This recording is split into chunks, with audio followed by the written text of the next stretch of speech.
Ésaïe, chapitre 11. Puis un rameau sortira du tronc d'Isaïe, et un rejeton naîtra de ses racines. L'Esprit de l'Éternel reposera sur lui, esprit de sagesse et d'intelligence, esprit de conseil et de force, esprit de connaissance et de crainte de l'Éternel. Il respirera la crainte de l'Éternel, il ne jugera point sur l'apparence, il ne prononcera point sur un oui-dire, mais il jugera les pauvres avec équité, et il prononcera avec droiture sur les malheureux de la terre. Il frappera la terre de sa parole comme d'une verge, et du souffle de ses lèvres, il fera mourir le méchant. La justice sera la ceinture de ses flancs, et la fidélité la ceinture de ses reins. Le loup habitera avec l'agneau, et la panthère se couchera avec le chevreau. Le veau, le lionceau et le bétail qu'on engraisse seront ensemble, et un petit enfant les conduira. La vache et l'ours auront un même pâturage, leurs petits un même gîte. Et le lion, comme le bœuf, mangera de la paille. Le nourrisson s'ébattra sur l'antre de la vipère, et l'enfant sevré mettra sa main dans la caverne du basilic. Il ne se fera ni tort ni dommage sur toute ma montagne sainte, car la terre sera remplie de la connaissance de l'Éternel, comme le fond de la mer par les eaux qui le couvrent. En ce jour, le rejeton d'Isaïe sera là comme une bannière pour les peuples. Les nations se tourneront vers lui, et la gloire sera sa demeure. Dans ce même temps, le Seigneur étendra une seconde fois sa main pour racheter le reste de son peuple, dispersé en Assyrie et en Égypte, à Patros et en Éthiopie, à Élam, à Shinéar et à Hamath, et dans les îles de la mer. Il élèvera une bannière pour les nations, il rassemblera les exilés d'Israël, et il recueillera les dispersés de Juda des quatre extrémités de la terre. La jalousie d'Éphraïm disparaîtra, et ses ennemis en Juda seront anéantis. Éphraïm ne sera plus jaloux de Juda, et Juda ne sera plus hostile à Éphraïm. Ils voleront sur l'épaule des Philistins à l'Occident, ils pilleront ensemble les fils de l'Orient. Édom et Moab seront la proie de leurs mains, et les fils d'Ammon leur seront assujettis. L'Éternel desséchera la langue de la mer d'Égypte, et il lèvera sa main sur le fleuve en soufflant avec violence. Il le partagera en 7 canaux, et on le traversera avec des souliers. Et il y aura une route pour le reste de son peuple, qui sera échappé de l'Assyrie, comme il y en eut une pour Israël le jour où il sortit du pays d'Égypte. Ésaïe, chapitre 12. Tu diras en ce jour-là, je te loue, ô Éternel, car tu as été irrité contre moi, ta colère s'est apaisée et tu m'as consolé.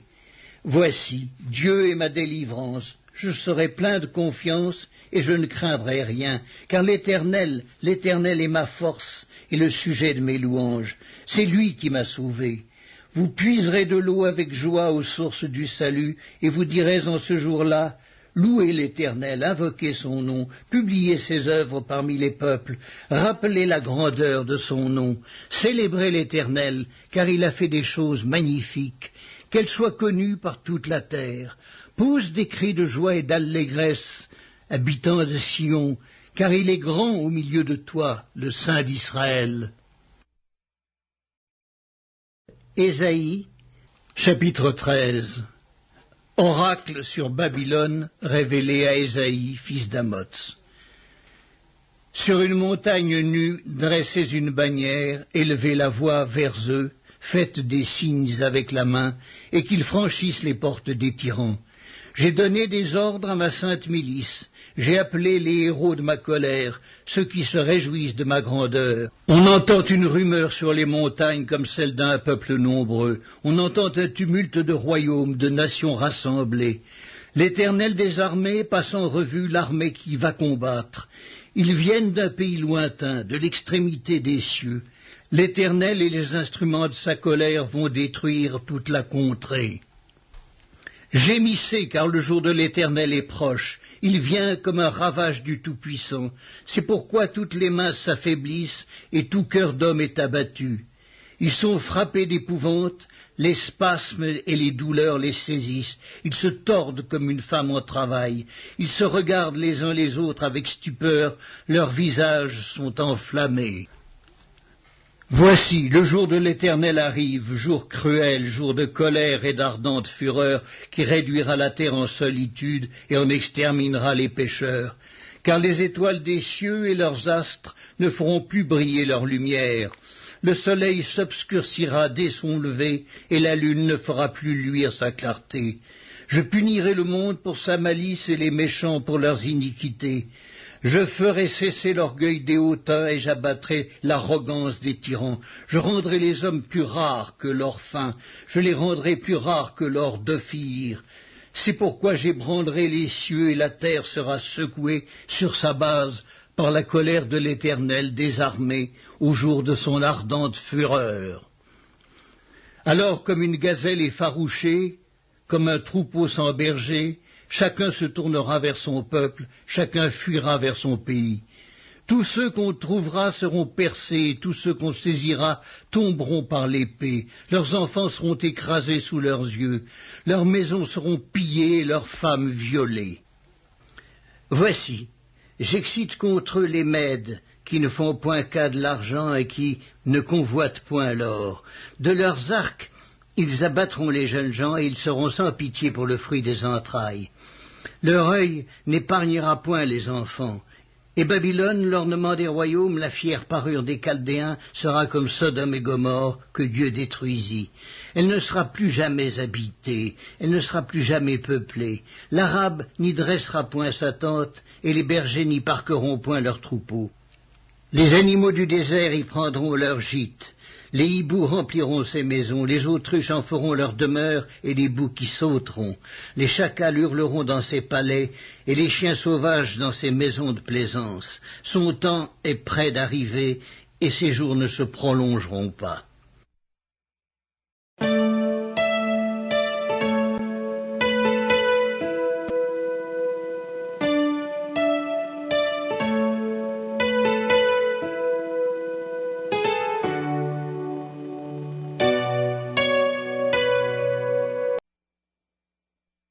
L'épître de Paul aux Romains, chapitre 4. Que dirons-nous donc qu'Abraham, notre père, a obtenu selon la chair? Si Abraham a été justifié par les œuvres, il a sujet de se glorifier, mais non devant Dieu. Car que dit l'Écriture? Abraham crut à Dieu, et cela lui fut imputé à justice. Or à celui qui fait une œuvre, le salaire est imputé non comme une grâce, mais comme une chose due. Et à celui qui ne fait point d'œuvre, mais qui croit en celui qui justifie l'impie, sa foi lui est imputée à justice. De même David exprime le bonheur de l'homme à qui Dieu impute la justice sans les œuvres. Heureux ceux dont les iniquités sont pardonnées et dont les péchés sont couverts. Heureux l'homme à qui le Seigneur n'impute pas son péché. Ce bonheur n'est-il que pour les circoncis ou est-il également pour les incirconcis? Car nous disons que la foi fut imputée à justice à Abraham. Comment donc lui fut-elle imputée? Était-ce après ou avant sa circoncision? Il n'était pas encore circoncis, il était incirconcis. Et il reçut le signe de la circoncision comme sceau de la justice qu'il avait obtenu par la foi quand il était incirconcis, afin d'être le père de tous les incirconcis qui croient pour que la justice leur fût aussi imputée, et le père des circoncis qui ne sont pas seulement circoncis, mais encore qui marchent sur les traces de la foi de notre père Abraham quand il était incirconcis. En effet, ce n'est pas par la loi que l'héritage du monde a été promis à Abraham ou à sa postérité, c'est par la justice de la foi. Car si les héritiers le sont par la loi, la foi est vaine et la promesse est anéantie, parce que la loi produit la colère et que là où il n'y a point de loi, il n'y a point non plus de transgression. C'est pourquoi les héritiers le sont par la foi, pour que ce soit par grâce, afin que la promesse soit assurée à toute la postérité, non seulement à celle qui est sous la loi, mais aussi à celle qui est à la foi d'Abraham, notre Père à tous, selon qu'il est écrit « Je t'ai établi Père d'un grand nombre de nations ». Il est notre Père devant celui auquel il a cru, Dieu, qui donne la vie aux morts et qui appelle les choses qui ne sont point comme si elles étaient. Espérant contre toute espérance, il crut, en sorte qu'il devint père d'un grand nombre de nations, selon ce qui lui avait été dit, « Telle sera ta postérité ». Et sans faiblir dans la foi, il ne considéra point que son corps était déjà usé, puisqu'il avait près de 100 ans et que Sarah n'était plus en état d'avoir des enfants. Il ne douta point par incrédulité au sujet de la promesse de Dieu, mais il fut fortifié par la foi, donnant gloire à Dieu et ayant la pleine conviction que ce qu'il promet, il peut aussi l'accomplir. C'est pourquoi cela lui fut imputé à justice. Mais ce n'est pas à cause de lui seul qu'il est écrit que cela lui fut imputé. C'est encore à cause de nous, à qui cela sera imputé, à nous qui croyons en celui qui a ressuscité des morts, Jésus notre Seigneur, lequel a été livré pour nos offenses et est ressuscité pour notre justification.